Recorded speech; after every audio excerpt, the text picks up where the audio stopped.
Doctor जब नहार को यह खबर देता है कि हम रूही को बचा नहीं पाए, तो ये सुनकर नहार और घर वाले सकते में आ जाते हैं। नहार का दिल टूट जाता है और वो कहता है, अगर रूही इस दुनिया में नहीं रही तो मैं भी जिंदा नहीं रह सकता। वो रूही के पास आता है, उसका हाथ पकड़कर कहता है, रूही, तुम्हारे बगैर मेरी सांसें भी बेमानी हैं। अगर तुम नहीं रहे तो मैं क्यों जीऊं? ये कहकर नहार खुद पर चाकू से वार करने की कोशिश करता है, मगर घर वाले फौरन उसे पकड़ लेते हैं। नहार चीखता है, मुझे छोड़ दो, मैं रूही के पास जाना चाहता हूं। अचानक मंदिर की घंटियां बजने लगती हैं, तेज हवा चलने लगती है और सब हैरान रह जाते हैं क्योंकि रूही को होश आ जाता है। नहार खुशी से बेकाबू होकर कहता है, रूही, मुझे पता था तुम मुझे कभी नहीं छोड़ोगी। रूही कमजोर मुस्कुराहट के साथ जवाब देती है, नहार जी, मैं आपको छोड़कर कभी नहीं जाऊंगी, चाहे कुछ भी हो जाए। ये मंजर देखकर दादी के चेहरे पर गुस्से की लहर दौड़ जाती है। वो दिल में कहती है, ये लड़की इतनी आसानी से नहीं मरेगी, पता नहीं कब जान छूटेगी।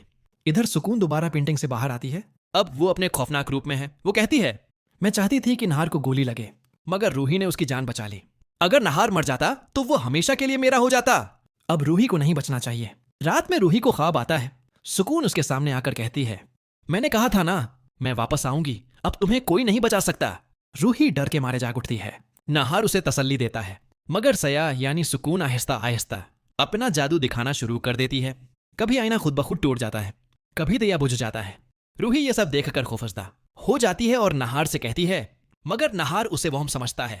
रूही सोचती है, अगर ये सिया वाकई सुकून है तो अब मुझे उसका सच सबके सामने लाना होगा।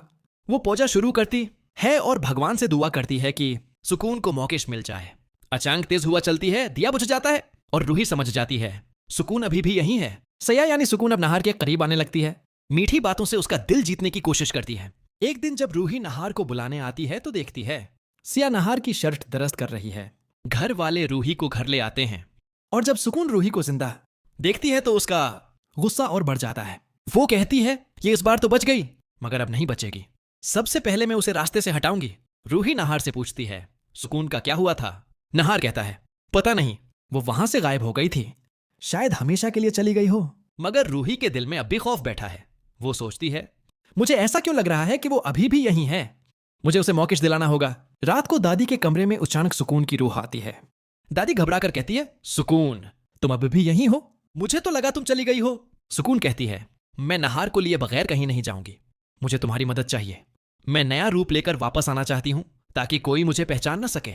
दादी पूछती है, उसमें मेरा क्या फायदा है? सुकून जवाब देती है, मैं रूही को हमेशा के लिए तुम्हारे रास्ते से हटा दूंगी। यह सुनकर दादी खुश हो जाती है और उसकी मदद करने पर राजी हो जाती है। रात के सन्नाटे में दादी पुरानी पेंटिंग से वो राख निकालती है जिसमें सुकून की ताकत बंद होती है। जैसे ही वो राख सुकून की रूह के गर्द घूमती है, वहां एक नई लड़की का रूप बनता है, बहुत हुसैन मगर आंखों में खतरनाक चमक के साथ। दादी मुस्कुराकर कहती है, अब कोई तुम्हें पहचान नहीं पाएगा। सुकून कहती है, हाँ, अब मैं नए रूप में उस घर में रहूंगी और सबको अपने जाल में फंसाऊंगी। अगली सुबह नहार और रूही नीचे आते हैं तो वो नई लड़की सबके लिए नाश्ता बना रही होती है। दादी मुस्कुराकर कहती है, ये हमारी दौर की रिश्तेदार है, इसका नाम सया है।